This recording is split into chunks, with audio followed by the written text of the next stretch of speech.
Story Corner Special Edition, presented by Jennifer. The Most Musical Mystery. A New Year's Mystery.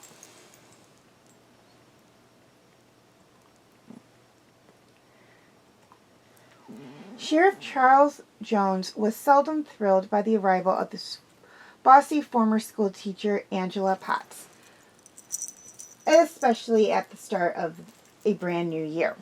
Her visits often caused headaches and gastric distress, but this time he needed her. "Remember Buddy Fassbender?" he asked.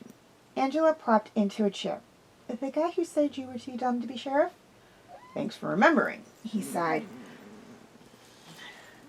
"Look at this." He handed her an unsigned note that read, "Want to catch the Wallace burglar? Look to the Music Man and Alfred Hitchcock." "What's that mean?" she asked. "Who knows? Looks like a challenge, like solve this if you're smart enough." "So you think that Fassbender wrote it?" "Possibly. It was in my mailbox, and I know he's a big movie nut." Angela frowned, thinking, How would a musical be connected to Hitchcock? "Don't make sense, does it?" "Doesn't make sense," she corrected. "But speaking of the burglary, how's that going? All I know is that the Wallaces returned home from on New Year's Eve to find a lot of their things missing." "Unfortunately, that's about it. The Wallaces recognized three separate people near the Wallace home that night. Mike Boland, Johnny Aldridge, and Herman Crawford." "I know Aldridge," she said. "Troublemaker. But the others?" "Boland's 31, married, truck driver, no record. Crawford's 40, divorced, 6-year-old son, mechanic, 3 misdemeanors." "And you still have no idea how the burglar got in?" "No," the sheriff replied. "All the doors and windows locked. All the doors except the front were chain latched on the inside. A 1-foot square pet flap in the back door. No spare keys, no chimney, and thanks to all the snow melt and mud, only one set of large footprints to and from the back porch." Angela was thinking, and the sheriff knew to stay quiet.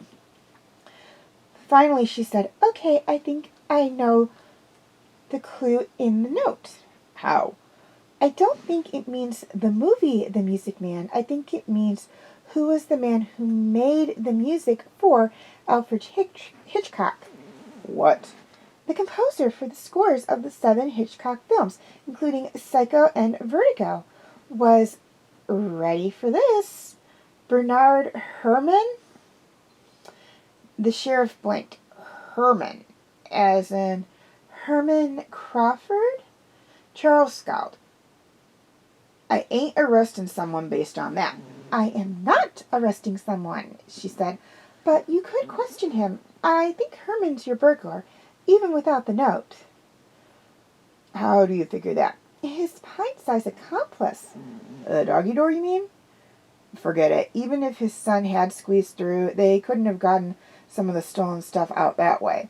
There was only one set of footprints in the yard, and they belonged to an adult." "That's what Crawford wants us to think," she said.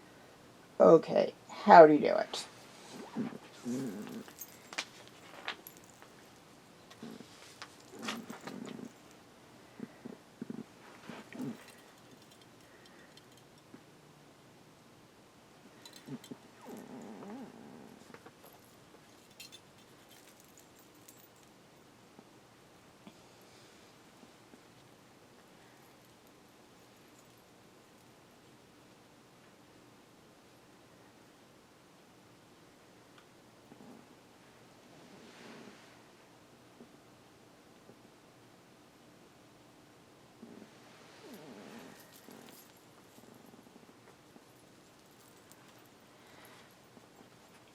Crawford carried his son on his back through the yard, had him crawl through the pet door and unlock the door.